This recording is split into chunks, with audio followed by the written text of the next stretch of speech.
Imagine standing at a podium, cameras flashing, knowing that whatever comes out of your mouth next is going to make millions of people absolutely furious. Now imagine doing that whilst refusing to rule out the one thing everyone's terrified you're about to do.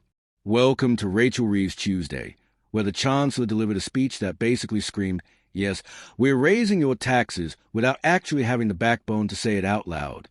And judging by the criticism that followed, she might want to keep a box of tissues handy, because this is about to get brutal. Quick favor, if you're already feeling your blood pressure rising, hit that subscribe button and smash the bell icon. Over 92% of you haven't subscribed yet.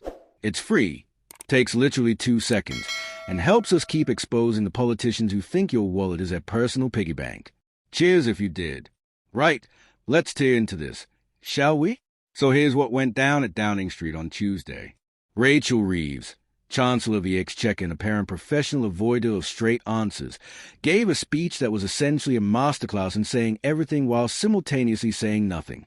When asked directly whether she would rule out a tax-raising budget, she did what every politician does when they're about to do exactly the thing they are being asked about.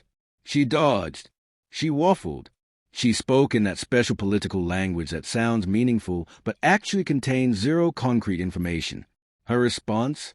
We will do what's necessary to protect families, public services, and hand down a secure economy to the next generation. All have to contribute to that effort. Each must do our bit.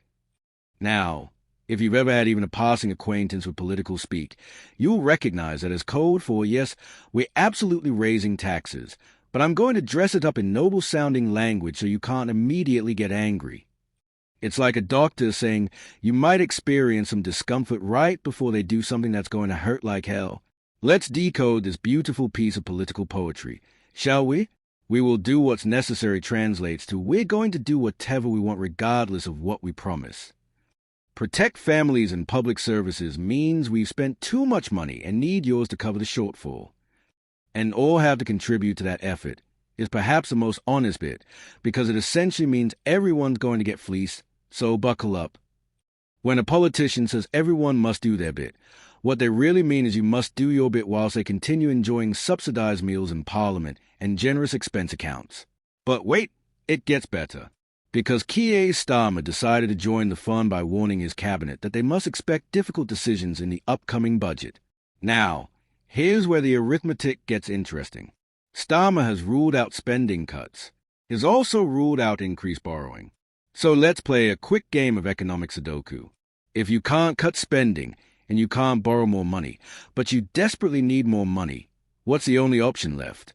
That's right, tax hikes. Congratulations, you just figured out what the government thinks you're too stupid to notice. At a cabinet meeting, the Prime Minister said the upcoming budget would be a very significant moment because the cost of borrowing was high. Which is interesting, because if borrowing costs are high, that's usually because financial markets don't trust you to manage money responsibly. It's like your credit card company raising your interest rate because they've noticed you keep maxing out your cards and making minimum payments. But sure, let's call it a very significant moment rather than what it actually is, which is a financial mess of the government's own making. Starmer also took a moment to criticize previous governments for going down the road of austerity, which made things worse, not better, according to a Number 10 spokesman.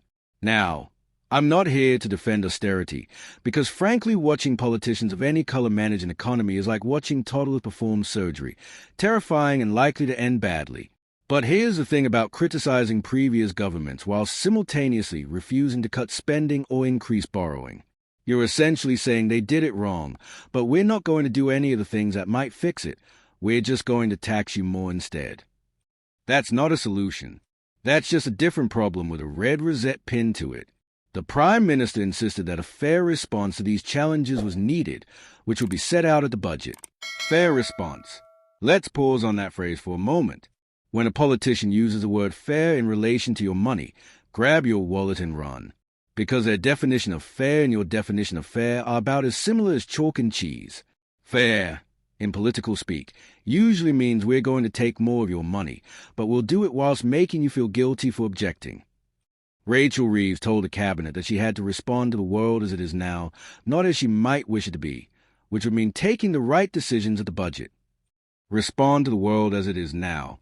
The world as it is now is largely a result of government policies, government spending, and government decisions. So responding to the world as it is now basically means cleaning up your own mess by charging the public for the mop and bucket. And those right decisions, they are only right if you're the one receiving the tax money rather than paying it. Now here's where things get properly sinister. The heavy hints about tax hikes have sparked serious fears from pensioner groups that the government is about to target them. Again. Because apparently, people who've worked their entire lives, paid taxes for decades, and are now trying to survive on fixed incomes are the perfect target for a cash-strapped government. Dennis Reed, director of campaign group Silver Voices, absolutely nailed it when he said it is clear that the Chancellor is going to break her pledge not to raise income tax, but the pain is likely to be targeted at pensioners. Let's talk about what's reportedly being considered, because this is where it goes from merely unfair to deliberately cruel. The Chancellor is apparently being influenced by think tanks like the Resolution Foundation and their person in government, Torsten Bell MP, to potentially raise a basic rate of income tax while simultaneously cutting national insurance. Now, on the surface, that might sound like it balances out. Income tax up, national insurance down, everyone's affected equally, right? Wrong. Catastrophically wrong. Thanks for watching this descent into fiscal madness with me. If this made you angry, you're not alone. Millions of people are furious about what's coming. Hit that like button. Share this with someone who needs to know what the government planning.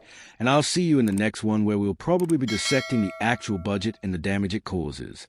Cheers.